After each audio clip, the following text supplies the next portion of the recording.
Alien warrior underestimated Earth's gravity. Now she's begging for relief. When the war ended, the skies above Earth were silent for the first time in months. The alien fleets that once terrorized humanity had either fled or surrendered, leaving only scattered warriors stranded on the planet. Among them was Kathira, a warrior princess from a Varian empire, a race renowned for their unmatched strength and unyielding pride. Kathira had been captured after her ship was shot down. Unlike other prisoners, she refused aid, refused comfort, and spat curses at every human who approached her. She believed herself unbroken, even in chains. But Earth had a secret weapon she hadn't anticipated. Its gravity. The weight of Earth. Varia's homeworld had low gravity, where its inhabitants moved with graceful ease, leaping and gliding across landscapes. On Earth, Kathira's powerful body, built for elegance and lighter conditions, was crushed under a weight she had never experienced. The first few hours in the human military compound had been humiliating. She stumbled often, her legs trembling, her breathing ragged.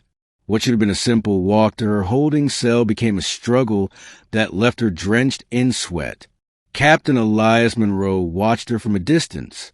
He was a man assigned to oversee alien prisoners, a soldier hardened by months of war, yet strangely soft-spoken around those who surrendered. Where others saw enemies, he saw survivors.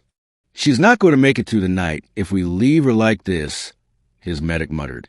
"She doesn't want our help," Elias replied, though his eyes remained on her, the way she clenched her jaw to hide her shaking, the way her proud golden eyes flickered with something dangerously close to fear.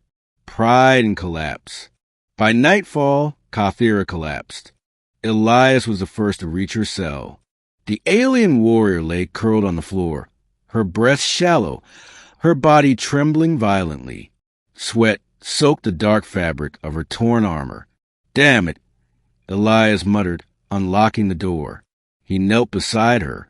"You're killing yourself." Her eyes fluttered open, glowing faintly in the dim light. "Do not touch me, human," she rasped, her voice low and guttural. "You'll die if I don't." He shot back, sliding an arm under her shoulders to lift her up. She groaned, not in pain, but from the sheer force of Earth's gravity pressing her down. "It is too heavy," she whispered, surprising him with the admission. "Gravity," Elias explained softly. "You're not used to it. Your muscles, your bones aren't built for this." "Varian warriors do not beg," she growled weakly. "You don't have to beg," he said, easing her against his chest. "Just let me help." The first touch. Kathira's pride warred with her body. Every instinct screamed at her to shove him away, but her limbs wouldn't obey. The weight of Earth pinned her down, forced her to feel every ache, every exhaustion, every vulnerability. Elias carried her to a cot in the corner of the room. The moment her back touched the mattress, she let out a sound, half relief, half frustration. "This world is cursed," she muttered, glaring up at him through strands of damp hair. "Or maybe," Elias said with a faint smile, "you're just stubborn."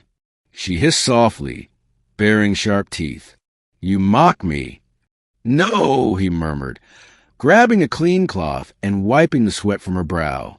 "I admire you." Her breath hitched, the first crack in her warrior facade, begging for relief. Hours later, the gravity's toll grew unbearable. Every muscle in Kathira's body screamed for release. Her skin burned, her chest heaved, and even lifting her head felt impossible. Pride gave way to desperation. "Human." Her voice was hoarse, trembling. Elias stirred from his chair beside her cot. "Yeah, I..." Her lips trembled before the words spilled out in a whisper. "Help me. Please make it stop." He froze. The proud warrior who once spat at him was now begging, not from weakness, but from raw need. "What do you want me to do?" he asked gently. Her hand shot out, gripping his wrist with surprising strength. Your world crushes me. My body cannot endure. Press relieve. She struggled with the words, her alien tongue mixing with broken human speech.